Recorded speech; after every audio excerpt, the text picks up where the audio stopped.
it says, Mr. Surfer, you've been a tzaddik your whole life. You've never done anything wrong. I'm so proud of you. I want to give you one wish. Anything you want. And the surfer thinks about it. He says, I heard there's really good surfing in Hawaii. Like a bridge from San Diego to Hawaii. God says back to the surfer, come on, a bridge from San Diego to Hawaii, it's like 1,000 miles. Pick something else. Well, I had this teenage son, and I just can't figure him out. Comes home, he's mad, I ask him what's wrong, he gets mad at me for asking him. I just don't know what to do with him. Can you just explain to me my teenage son? God says back to the surfer dude, you want that bridge one lane or two lanes? So I don't think that, possibly could, and anybody could really, explain all the art to raising a teenager. I certainly can't, but I think the point of getting together this evening is just to share some of my experiences, some ideas I picked up along the way, and I encourage everyone to participate because, I think we're all in this together in one way or another. Mirz Hashem, what should come out is some practical ideas, answers that you can use in your lives, and Mirz Hashem, you should see the payers and nachas from your children. Okay.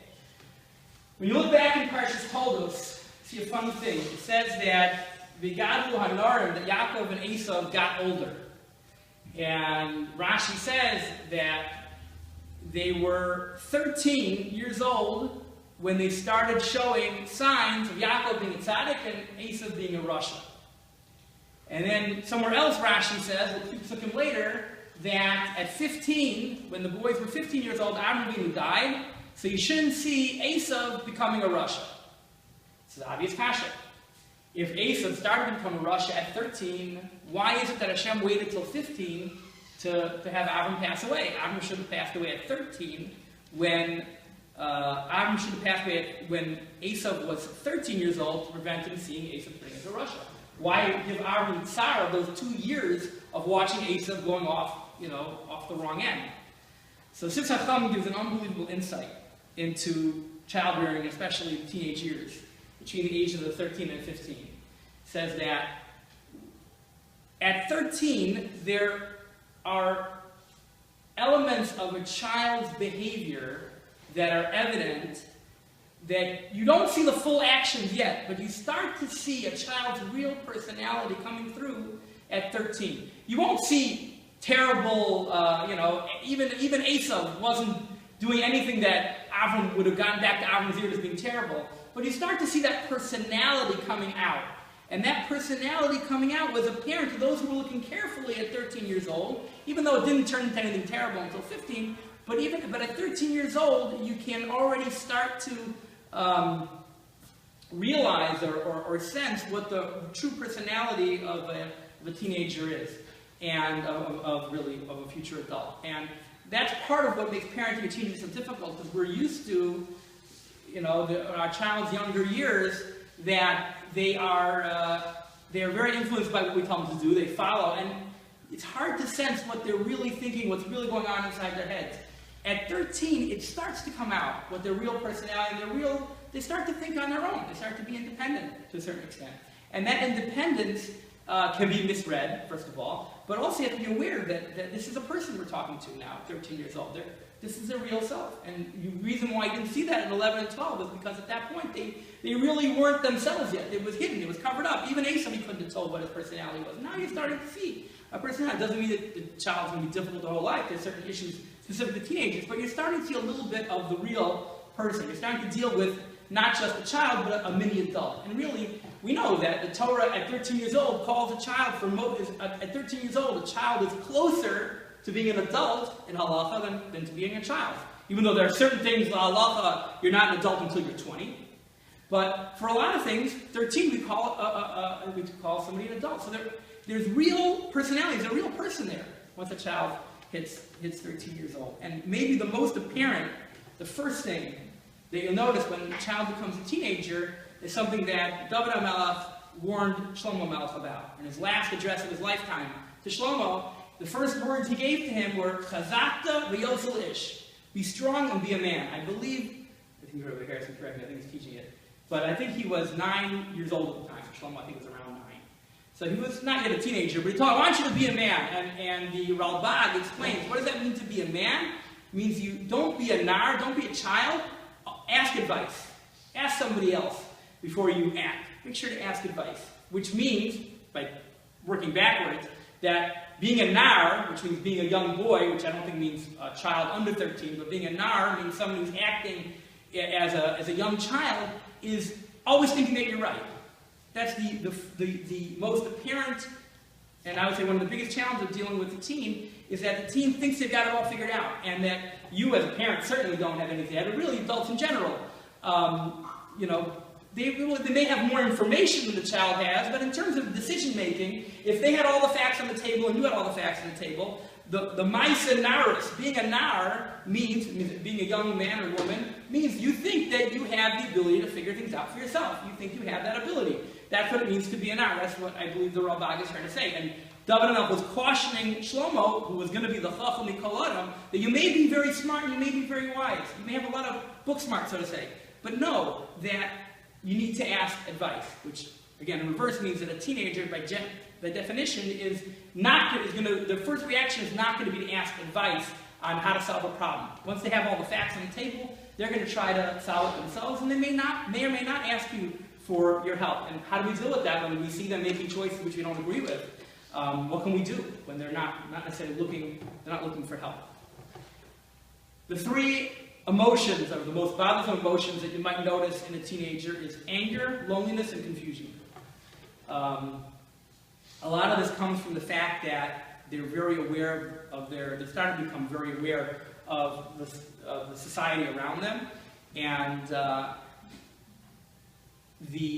their reactions to the stressors around them tend to make them angry because they feel they want control over their environment. They don't have it. They also can tend to feel lonely because they feel like they're the only ones going through this stage because they can't read anyone else's mind. They don't know that anybody else is going through this exact same thing. And confusion because, on one hand, intellectually, they kind of know that they should be asking adults for help, should ask people for help. On the other hand, they also feel like they're Superman and they don't belong to the club of people who don't know the answer.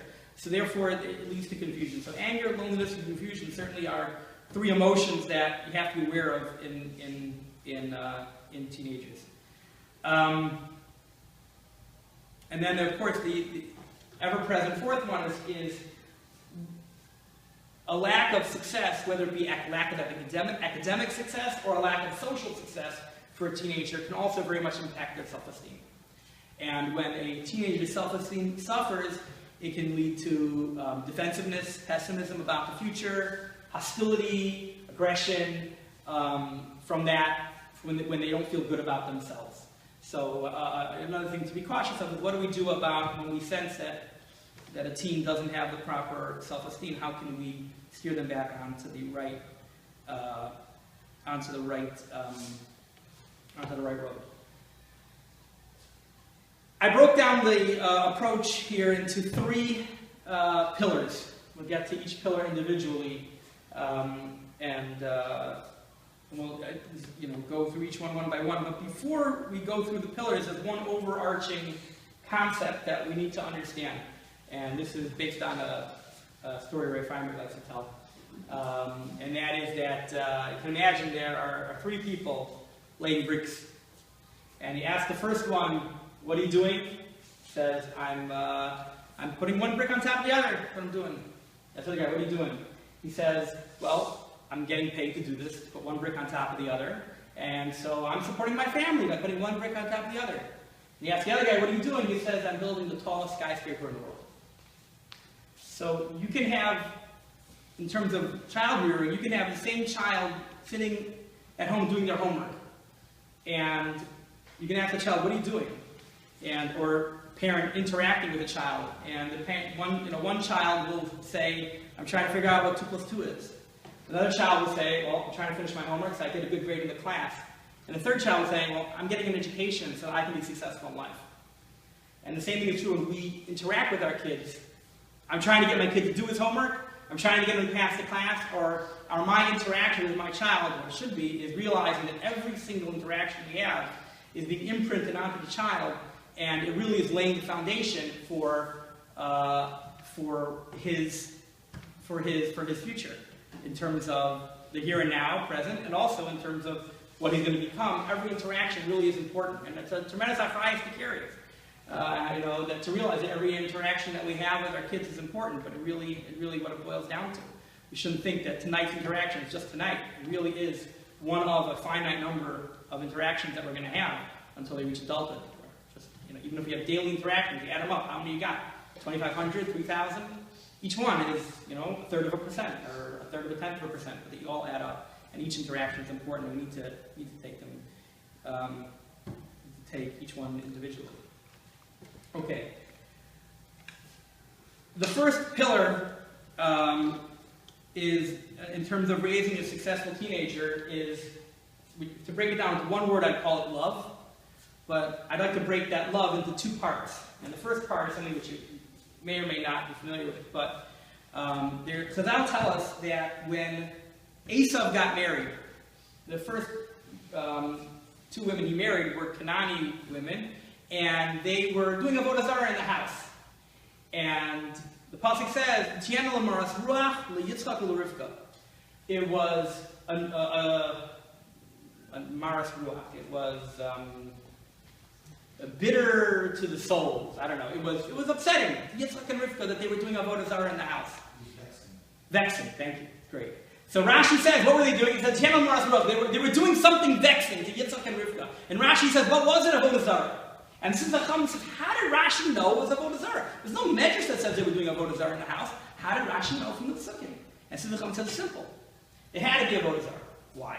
Because it had to be something that was more vexing to Yitzchak than it was to Rivka. And the only thing that makes sense to be more vexing to Yitzchak than Rivka is avodah zarah. Something he smells. Right, but why would it bother Yitzchak more than Rivka? It should bother them both the same. It says, Yitzchak ula Rivka. It said instead of Yitzchak vir Rivka, it's Yitzchak ula Rivka. It sounds like there's a separation. Yitzchak worse than Rivka. So why? Only thing that makes sense to bother Yitzchak more than Rivka was avodah zarah. Why? So Sicham says Pasha. Because Rivka, when she grew up, she had avodah zarah in the house. Rivka, when she grew up, had avodah zarah in the house. Her father Basul was over to avodah zarah, and a grandfather. And where Yitzchak grew up, of course, in Avram's house there was no avodah zarah, and that's why avodah zarah was more annoying and more vexing to Yitzchak than it was to Rivka. Kasha is, Rivka is how old at this point? Esav got married at 40 years old. She was childless for 20 years. She got married at, I'll say, approximately 3, but it doesn't make a difference. She's been out of the house for 60 years since the last time she saw avodah zarah was 60 years ago. But what she saw in the house, 60 years previous, had an impact on even Rivka Imenu, as great as she was, had an impact, and the avodah zarah had a greater maras ruach to Yitzchak than did to Rivka because she had seen it in the house. Why do I tell this?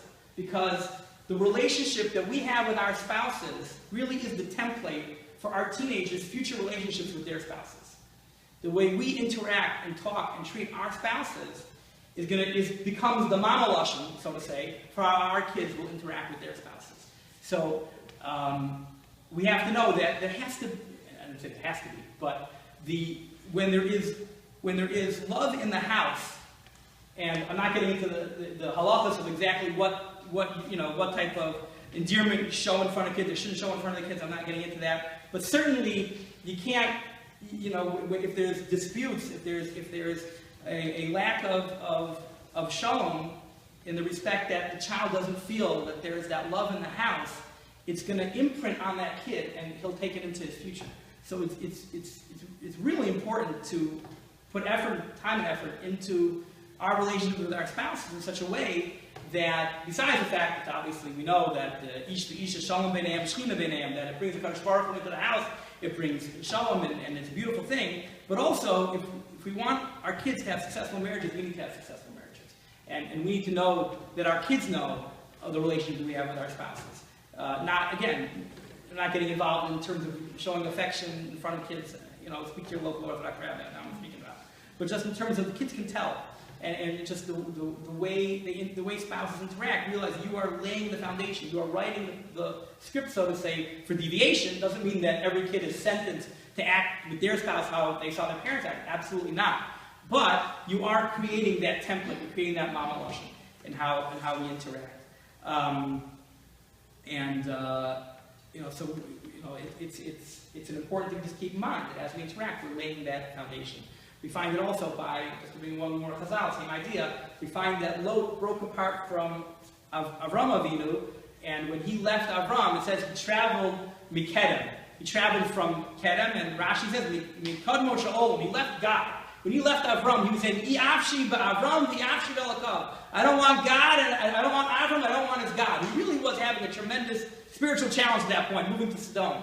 But yet, we find, not long later, he risked his life for guests. He's risking his life all of a sudden. What happened? I thought he was moving away from that. So, Rashi points out, it's true, but even though he learned in Avram's house how to treat guests. And because he saw that behavior of treating guests, it became ingrained in him, and therefore became his thing. That's not his he couldn't ignore it. He felt the drive to do it, even though it wasn't so much doing it for the religious reasons, but he learned it in Avram's house and imprinted on him, and therefore he brought that forward. Okay, but in terms of showing love for our teens, it's definitely a pillar for raising a successful child is showing them love. And I would say the number one rule in terms of showing a child love is staying calm. Meaning that when they do something to annoy you, and it will happen, I'm sure it's happened, I'm sure it will continue to happen, that the responses have to be measured. And they need to be calm. And if you want to know a trick to do it, one possible trick, which I've seen this in secular sources as well, but we find it in Chazal, when Yosef was tempted by Eshes Potiphar, and what he did in order to get himself out of the Aveira, it says that the image of his father appeared before him. Because he felt like his father was there in the house.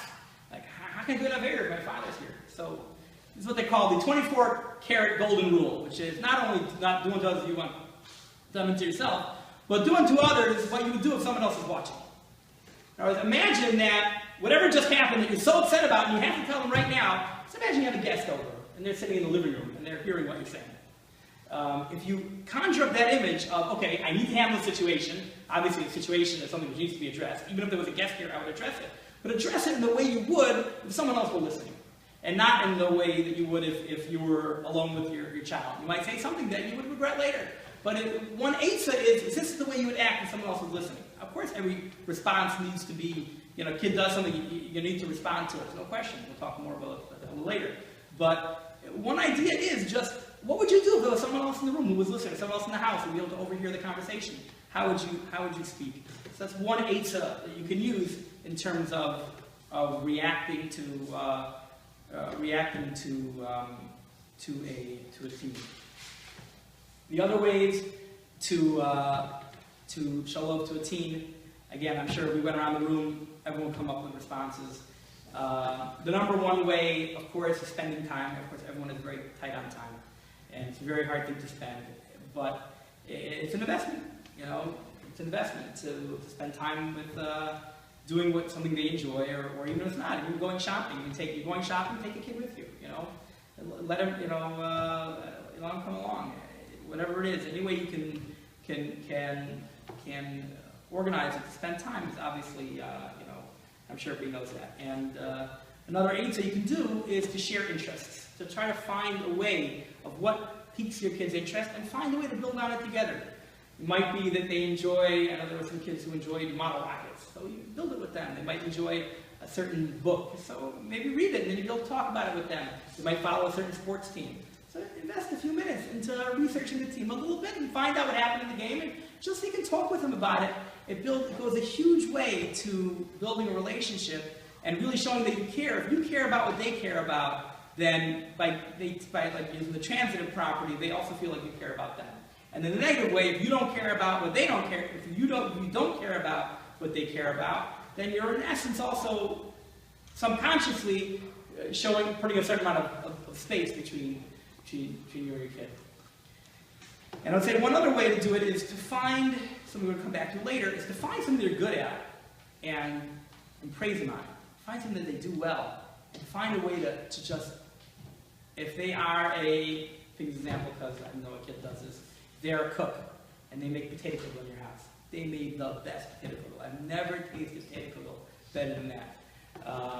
If they're sports, if they play basketball and you go to watch them play, that you were clearly the best guy on the field. You're the best guy on the team. I don't know why I didn't pass the ball more often. You're just fantastic. To be their number one cheerleader goes a tremendous, in whatever way, find some way to bring them in and I'm not saying to outright lie. You have to be creative in how you choose your words, but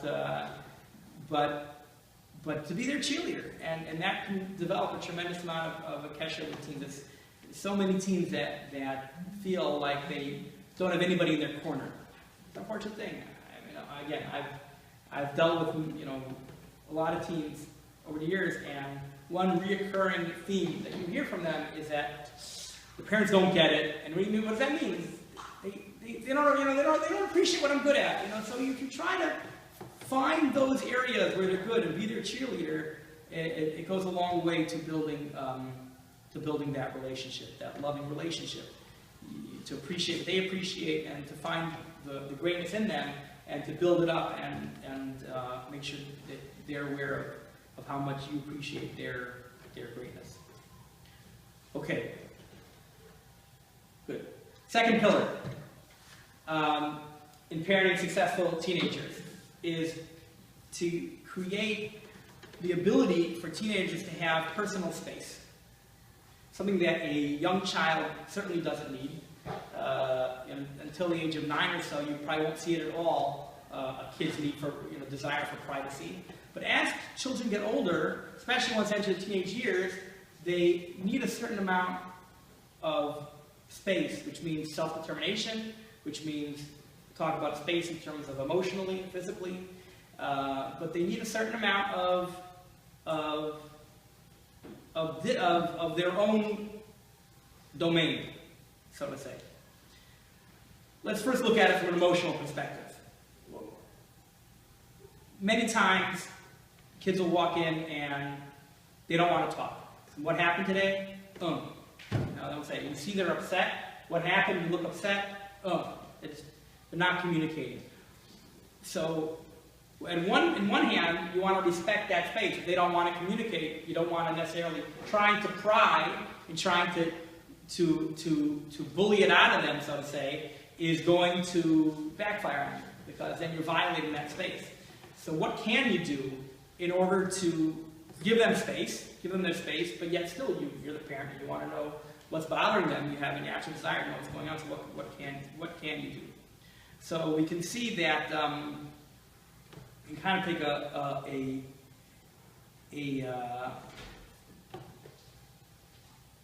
it was an old TV show, Columbo. I don't know if everybody remembers it. But there was this detective, and one thing he did was he always acted dumb. He would go in there and he'd ask make the most obvious remark, and then ask the question that has the most obvious answer. And it's surprising how, of course, the villain would always wind up giving one extra detail that did him in. He would wind up saying one thing that messed him up. So one thing that you can do is kind of like, don't let on how much you already figured out from the way he walked in, or from the comment he made. He walks in, goes to the room, and slams the door. And again, you have to do it in a way that's not condescending. It has to be believable. But you go and say, it looks like you had a rough day at school.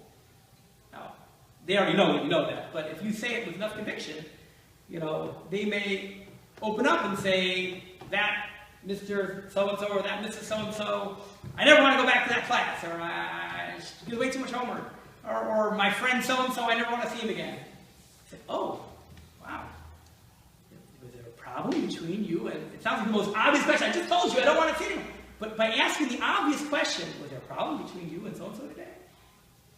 Again, not asking why, we'll get into that in a second, but just to ask the very general questions sometimes will elicit the child to come out of their shell a little bit. Because you're not Because they know that at the end of the story, there is an area which they're very upset about, and they don't want to let you in, so to say, to where they're upset. They're exercising their space, and they're keeping you, so to say, out of the area that's hurting them.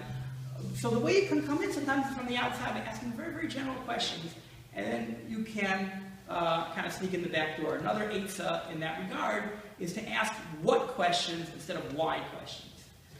Once you ask the question why, teenagers pre-programmed response from the time, I guess, they were born, but it clicks on at 13. If you ask why, the answer is, I don't know. Just automatic. Why? I don't know. If you ask why anything, I don't know. I don't know. So it's always better to ask a what question, like, say, what were you thinking when you said that? Instead of saying, why did you do that? What were you thinking? What do you think the teacher was thinking? What do you think your friend was thinking? The what questions are much more factual, and a kid is more likely to answer you, first of all, to engage in conversation, and is much more likely to let you in on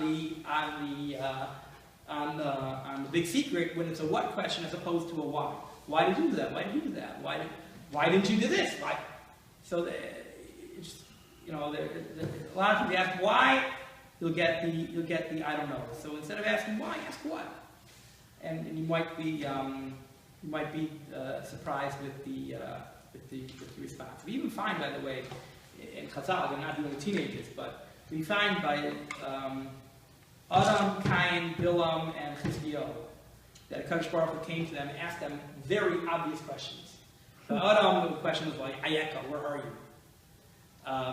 By Chaim, the question was, where's your brother? By Bilam, the question was, who are these people with you? By Chizkiyahu, he was asking also about some people who were visiting.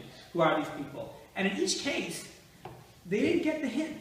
These four, Adam, Chaim, Bilam, and Chizkiyahu, and they answered Kadosh Baruch Hu in ways that, just they didn't engage in the conversation. They answered they didn't realize that Kadosh Baruch Hu, or they didn't realize it, or purposefully didn't, but they didn't do what Hagar did when the Malach came to Hagar and said, Hagar, what are you doing out here in the middle of the desert? She said, well, I ran away from Sarah.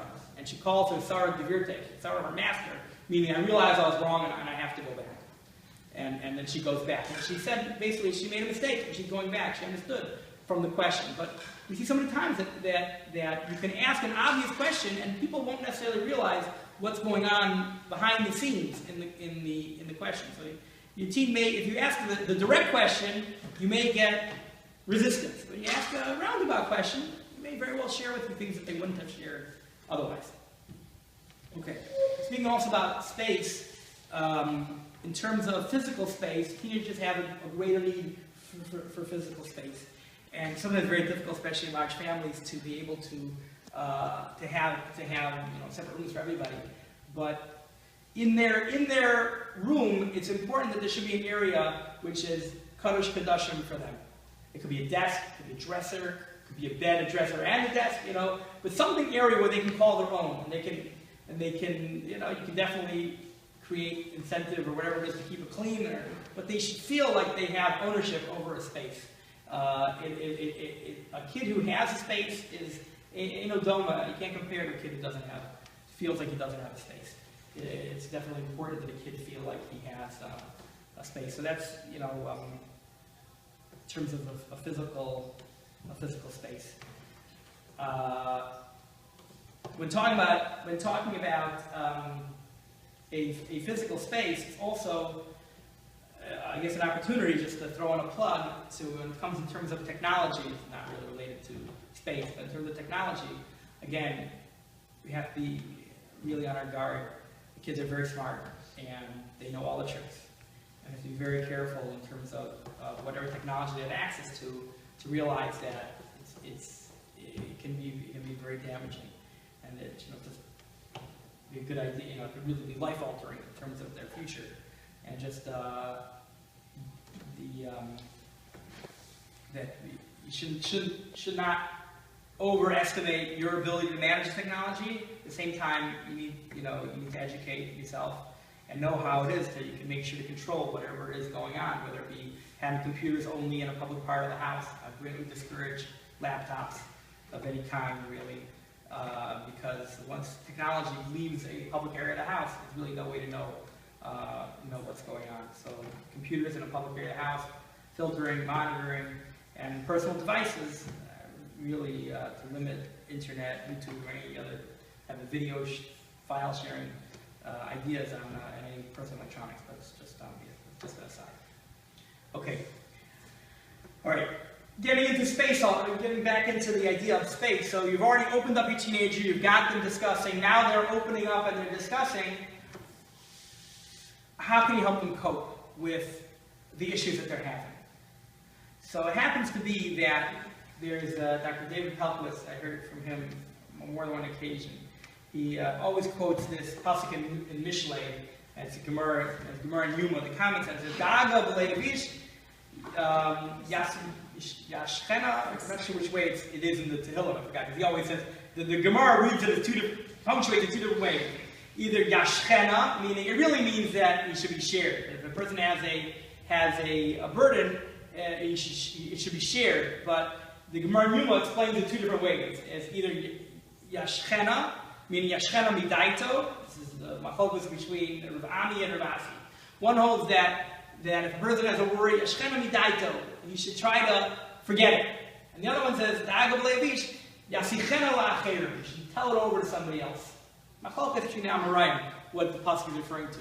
Where Dr. Pelkowitz explains to it from his experience with dealing with post-traumatic stress disorder, is that you find there are two ways that people generally deal with stress and trouble, and you definitely see it in teens. You can label them. And that is, there are those that cope better when they talk it out with somebody else. By talking it out, it helps them come to terms. So what they call naming the beast. You know, it's when you understand exactly what the problem is, and they get to focus on it, and then they become less concerned, less nervous about it. Like there's a math test coming up. Well, math may be a bad example, but let's say it's not. Let's say it's an ill grandparent. So they may be very nervous about it, and they need to talk about it. They need to find out what the illness is, to find out what's doing. They need daily updates, and then they feel like they have a handle on it. They can control it to a certain extent, and obviously they're not controlling it, and they'll feel less anxiety than the fact that they're constantly updated and they know what's going on. But there's the child sitting right next to them, their sibling even, can be yashchena midaito. Their best way of coping is they don't think about it. They prefer to not focus on it, and they're very happy to get themselves involved in something else. They'll go out and they'll play basketball, they'll play video games. How many video games aren't you worried about? That's their way of coping. And if you try to force the wrong coping on a kid who that's not their style, it has very damaging effects. If a kid who needs to forget it, if you try to get them to talk about it and talk, it makes them more stressed. And the other way around also, for a kid who needs to talk, to tell them, you know what, why don't you just go out and play? You haven't played basketball in a long time. No, I'm really nervous about this. Yes. Well, what if you have a kid who's talking, and it's not allaying his anxiety, it just seems to be, right, feeding his anxiety? Well, again, it seems like there may also be other ways to deal with anxiety as well, But if a kid is a kid who deals with anxiety by talking about it, trying for them to forget about it would probably have the opposite effect. In other words, it's probably, again, I'm not a clinical psychologist, but from what Dr. Pelkowitz seems to say is that people who need to talk, and they need to talk a lot. It may not be a 5-minute conversation. You may need regular, time set aside to talk about it, but they're talkers. And even though they may seem to be getting more anxious, they may be more anxious right now, but tomorrow, the next day, it may have a calming effect, as opposed to if they didn't talk about it, that level of anxiety may maintain or grow. So, but so you have to kind of feel out your kid as to which one they are. Whether they're a suppressor or whether they're somebody who wants to be more somebody who shares. But that is something which really can be very helpful. Now again, doesn't mean that if a kid is a kid who likes to forget it, there may be things that need your attention. Doesn't mean you shouldn't ever find out what's going on. if they're stressed about something and they want to go play basketball, but you sense this is something I need to know about, there's something going on in their life, you may still want to use your techniques to find out what it is, but not in order to get them to talk about it and talk about it, but just to find out the facts so that you can, as a parent, get, if you need to get involved, you need to get involved. But just you have to kind of figure out which is their style, and then use that coping method to help them. It's a very it can be very powerful. And also, you're right, it can really it can be time consuming. If you have someone who likes to talk about it, it can be regular, especially in something like a prolonged illness, or if someone's anxious about school. Some kids, they handle that anxiety, they know they have a test tomorrow, they studied, but they're still anxious about that test. They may want to just talk to you and say, I'm really anxious about my test tomorrow. So you're making supper, you're busy, and you're saying, so why don't you go study? They're not looking for answers. They're not looking for a suggestion. Just want to, their method of coping with their anxiety about their test is telling you about it. They want to talk to you about your test. Oh, really? What's the test in? Oh, isn't this? Is it going to be a long test, a short test? What's just talking about it will make them feel less stressed. While the other kid, he's nervous about his test, but I got to go out and play ball. So wait a minute, but what kind of test is it? Wait, no, I don't want to know. You got to get out of here. So you have to know it. But for those who like to talk about it, it can be annoying. It can be difficult. Okay, and the third type of space, which is probably the hardest of the three, emotional, physical, and then the spiritual space, which is really, really difficult as a kid grows up. When you see your kid wakes up late Shabbos morning for davening, is that something that, I woke him up, I didn't get up, should I wake him up again, third time? It's a very, very difficult balance to know how much spiritual space that a kid needs. But what I would start with is, like we said before, and I can bring Chazal, but it doesn't need it, and that is that the most powerful thing that has an impact on a kid is who their role models are. Who is the kid looking up to? Who is their, generally speaking, they get it from, they start with at home. What do they see around them? Dr. Orlovic, Rabbi Orlovic, I believe he says, for those of you who are dealing with an oldest kid now as a teenager, I think I heard from him directly, pretty sure. He said that if you have a number of kids in the family, it's important to get that first kid. You get that oldest kid, you get him to he said he could die to pour a tremendous amount of energy into the oldest kid, because if the younger siblings will use him as their role model more than a parent. No pressure. Right. Well, that's the pressure of the oldest kid. No, you don't have to tell the kid. Yeah, but it's saying, just realize that he said he felt that kids, the kids in a family, let's say a kid is third, fourth in a family, they more imprint the role model of their older sibling than they do the parent. Right. Not to say that a parent, obviously parents are tremendously important in terms of influencing a kid spiritually. What a parent does, if everybody likes to use the example of Lashon Hara, if you don't want your kids speaking Lashon Hara, obviously, you shouldn't speak Lashon Hara, or if you hear something, you tell them, oh, I wouldn't say that. That sounds to me like Lashon Hara. Don't say that. It sounds to me. But obviously in a calm way. But what Raoul was saying is that if you have a successive kids, I think he said of the same gender, pretty sure, that the first kid really becomes the role model for the others.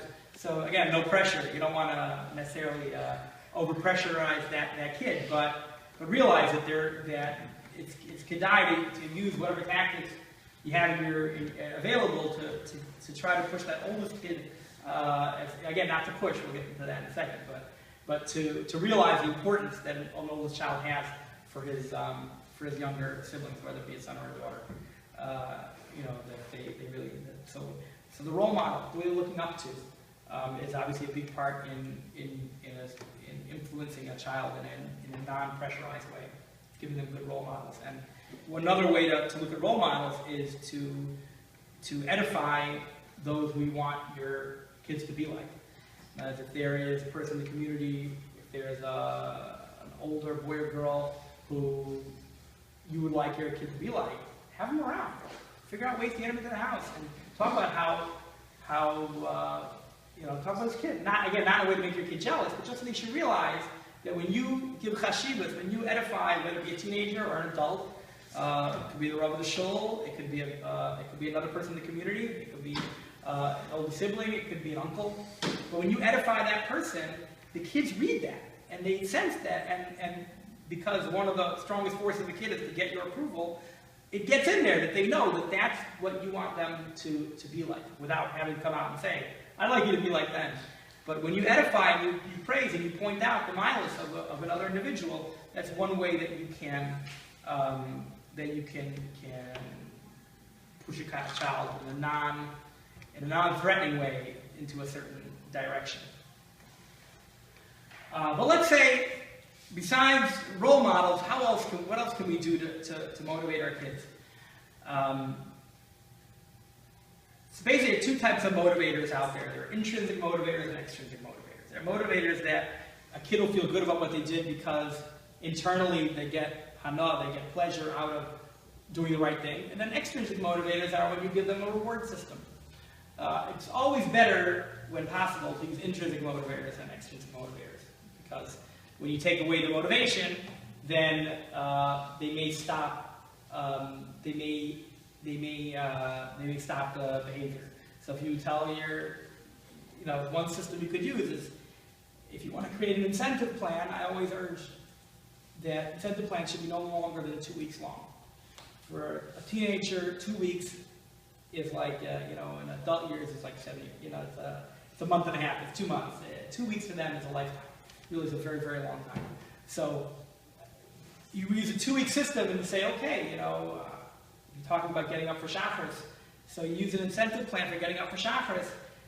If you're using the extrinsic motivator, use something positive, not something negative. Not that if you don't get up for shachris, I'll take away your iPad. Not that you should have it. But no video games for you if you don't get up for shachris. It's always much more powerful to reward and associate shachris with something good that they like, rather than associating shachris with something painful or something that they don't like. So it's always better to use in my experience, it's always, in the long term, even though in the short term it may be much more effective to use a negative motivator, but in the long term you may be building up negative associations for the child. So it's better, if you can, to use a positive motivator, especially when doing something spiritual, that you don't want them to associate it with something negative, chas v'shalom. So it's better to use something positive that they weren't expecting anyways, extra time, something extra than something negative. And of course, it's always also best to not overpower. You always want it to be that at the end of the day, the kid got a communion, or the kid, took on that extra learning, whatever it was that you wanted to do. You shouldn't look back and say, it was worth it. It was 3 hours, but I got my ice cream out of it. You should look back and say, I didn't do this for the ice cream. I worked for 2 weeks. It's a little token, something nice, but it shouldn't overpower. You shouldn't use an overpowering incentive, because then it washes out the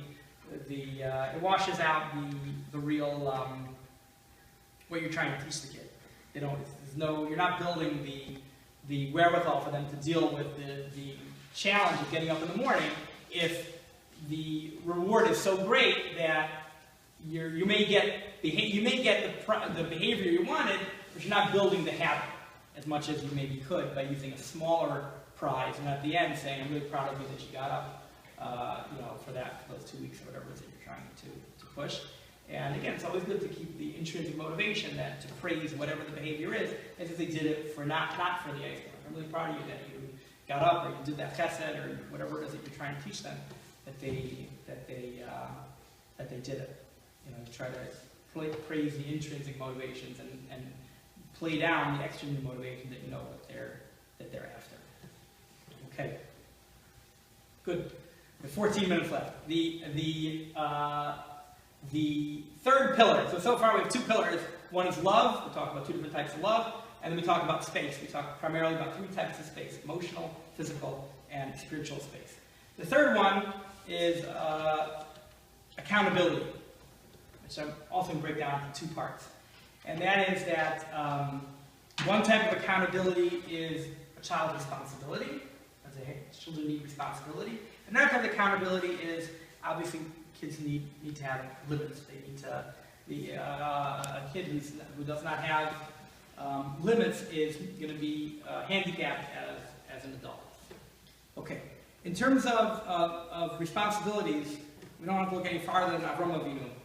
You know, Avram Avinu's third day after his bris milah is in tremendous amount of pain, and he's sitting there speaking with the Shekhinah. You can imagine, what could be so important that would interrupt the conversation you're having with God when he's talking back? You know, like that, it must be pretty important. So what does he see? He sees three guests. So he tells Kadosh Baruch Hu, can you please wait a minute? And he goes out to deal with the guests.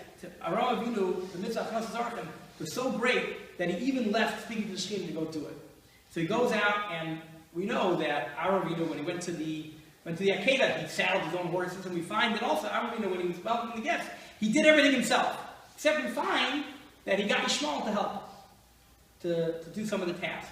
And so I'll say it wasn't because he needed the help. That wasn't why he got Yishmael involved. It's because he was trying to be mechanech in mitzvahs. He was trying to train him in. So he gave over that responsibility, and I'm sure that whatever task Avram gave to Yishmael, I can't be sure, but I'd like to posit that Yishmael didn't do it as well as Avram would have done it, and Avram, you know, to Avram, every single aspect of Hachnas Orchim was important, but he's willing to take a hit. He's willing for the Hachnas Orchim to not be as great in order to give some of that Hachnas Orchim responsibility that Yishmael should also learn how to do it. So I like to apply that in terms of that we need not just chinuch, but we need to train our kids to be adults. Remember that, like we said before, teenagers are in halacha are closer to adults than they are to kids, which means that we really have to train them in being responsible. Responsibility is not something that happens in a vacuum. Kids need to be responsible to do things. And even that means even when the tasks we're going to give them could have been done better if we did it ourselves. It might have been easier for us if we did it ourselves. The house would be cleaner if we did it ourselves. And maybe it would have been cheaper if we did it ourselves. But by involving them in the responsibility, we're teaching them responsibility. In other words, we shouldn't look at asking a child to help as cheap labor. Right. You know, the asking a child to help is an important part of their chinuch. And that means even when it's not, it may be inconvenient, even when they're going to leave the kitchen a mess afterwards. They ask them to help you make the challah. Why don't you make the gefilte fish for Shabbos? So you know I can have that gefilte fish up in 7 or 8 minutes. And it's going to take them a half an hour. And they're going to ask me 10 times, where can I find the sugar? Where can I find the flour? I can't find, well, I had to put the flour in gefilte fish. Different story. But they're going to ask you 25 times, and you're going to wind up spending much more time on it. You could have done it yourself already. Clean your room. So you can, you know, again, not want to nag them, but you want to, of course, set up a meaningful discussion that this is your space. Again, not to segue too much into other areas, but if a kid has their own room or they have their own space in their room, one of the responsibilities should be to keep it clean. And that means that even though you can clean it up faster and you can clean it up better and you don't want to nag them about it, it'll be so much easier, but that's an important responsibility. They have to learn that. Whatever tasks you decide, if it's making the bed, if it's putting away the laundry, whatever the tasks are, that it's an important training for them, that they know that they're the steward of that task, and even though it might not get done as well as if you did it yourself, but you're being mechanech them, and that's okay that it won't be done as well. And maybe the table won't taste as good, and maybe the house won't be as clean if you ask your kid to sweep the floor. But in the end, that responsibility is training them, is being mechanech them in what it means to be responsible. And then again, as we mentioned before, once they've done it, now you get to be the cheerleader. I've never seen the floor this clean in my life. You are the best. You are the best sweeper I've ever seen. I've never. We've been here living in this house for 27 years. I've never seen the house. I've never seen the floor this clean. You know, whatever the line you want to use is, but they'll feel like $1 million afterwards, and then they'll feel a steward of your responsibility. But when you can give them an area, and you have to be creative, but find an area for them to grow in their responsibilities in an age-appropriate way. And obviously, we don't want safety to be an issue, but you know, even though you know, like I said, even though it's not necessarily going to help you, but it will help them when you give them that area to have stewardship of. There's no sweeter sound to a child's ears than telling them, I'm proud of you. And they've done a good job. When they hear those words, I'm proud of you, nothing is sweeter. And you have to be careful, because also there's no words that cut as deep as saying, I'm disappointed in you. And if we think back of whoever the most respected adult was in our life, whatever teacher or Rabbi, and the worst thing they probably could say to us is that I'm disappointed in you. That would be the, and kids can say some pretty harmful things to us too, which could be a talk on its own, how to handle that. But really, those words are dangerous, very dangerous words to say to a child. But when you say to a child, I'm proud of you, it really, they may not show it, especially teenage boys, especially. Girls maybe would show it better. Boys, the older they get, you might not see it on their face, but you should know it goes straight to their heart. And it really is very meaningful for them.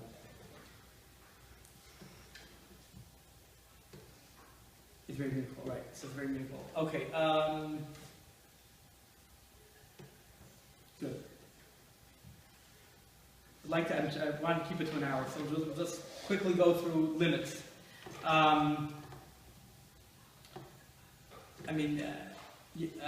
Limits, my Rosh Hashiva always used to say, and I don't know if Rabbi put it in the book or not, he used to quote a poem by Richard Lovelace, that I could not love thee, dear, so much, loved I not honor more.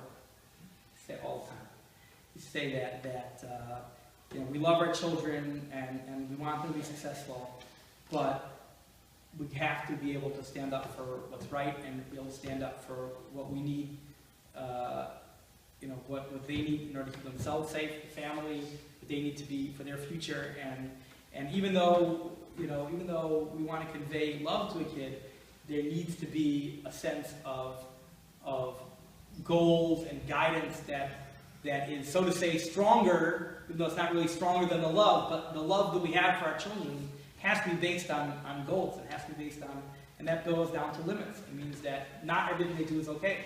We have to let them know that not everything is okay, and certain things are not okay. And we have to communicate that in a way that conveys love, but at the same time conveys the fact that what just happened is completely unacceptable. And once we've conveyed the fact that it's unacceptable, the next step is that it's very important, especially with teenagers, not to get too much involved in punishments as much as natural consequences of the action. You can get creative in terms of what a natural consequence is, but if a child misuses something, so then the natural consequence would be, well, I'm not going to trust you with that again. If a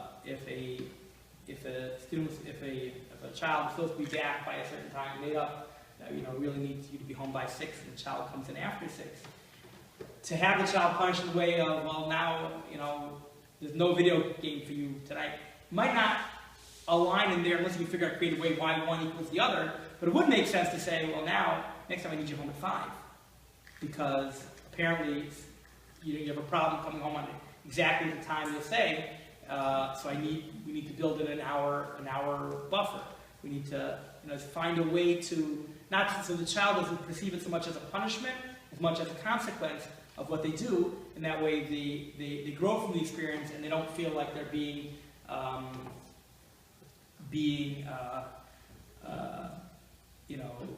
disciplined in terms of some way that they deem to be unfair. They can understand.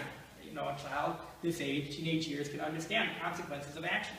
And it's important that they understand what the rules are, understand what the limits are. It doesn't have to be spelled out specifically. They should know what the basic expectations are, and they should know also that the consequences are always carried out. One of the biggest mistakes would be to say a consequence and then, for some reason, not be able to carry through on it. Because then really educating the child that the consequences may or may not happen. And that can be, that can have, definitely the opposite effect. And she says, why can't I test the limit the next time? The last time I tried it, you told me there was going to be this consequence. I wasn't able to go to a friend's house on Sunday, and you let me go. So when there's a consequence, the child knows there's a consequence, they're making a choice, and then they have to be able to live with that choice.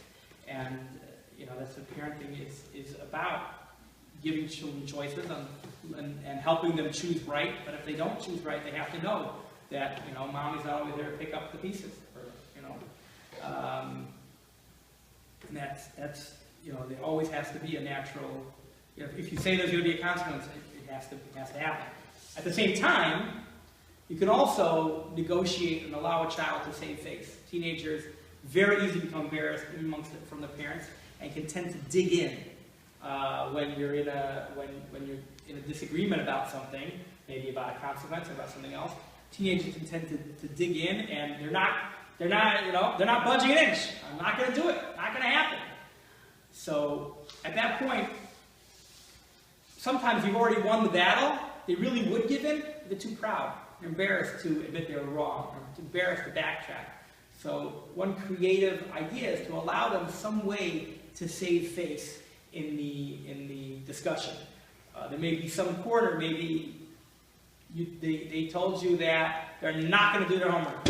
That's it. I'm not doing my homework. You got to do your homework. If you don't do your homework, there's there's going to be no computer time if you don't do your homework. Okay, the kids, it's fine, no computer time. Okay, now the kids, in that situation, you didn't win, because even though you took away the computer, they still didn't do their homework.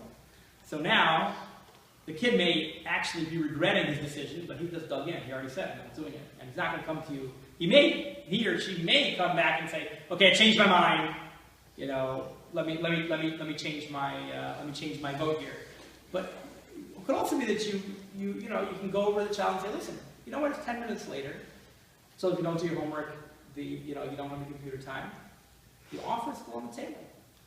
You didn't do it for those 10 minutes, but maybe you're interested in doing it now. Or maybe you could offer nothing. Maybe, listen, if you don't do your homework, no computer time. And I trust you. If you'll do half the problems now, and you'll do half the problems in the morning, I'll give you half your computer time.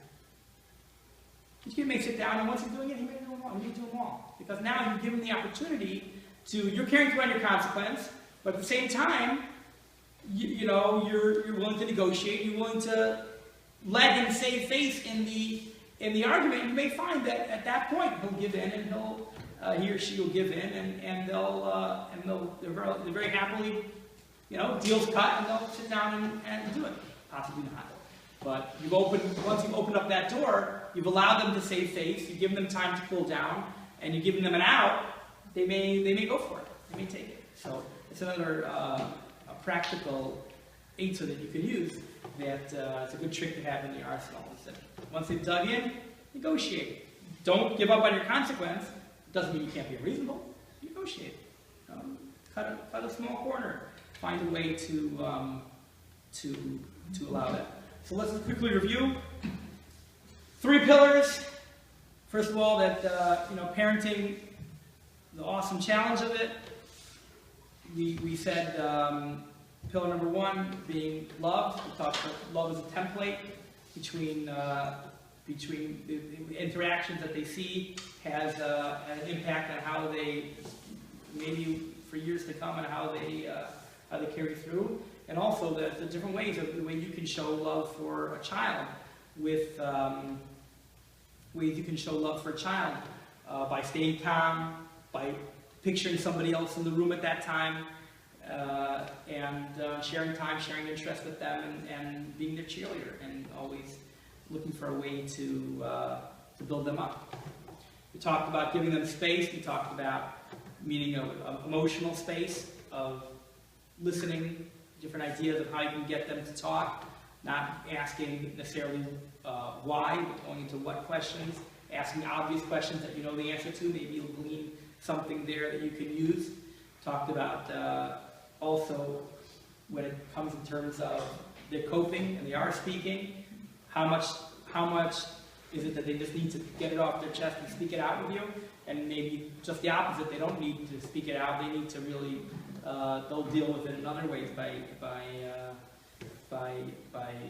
playing ball or video games. That's the way they'll deal with their stresses in their life. And then the physical space, it's important for them to have some area to call their own.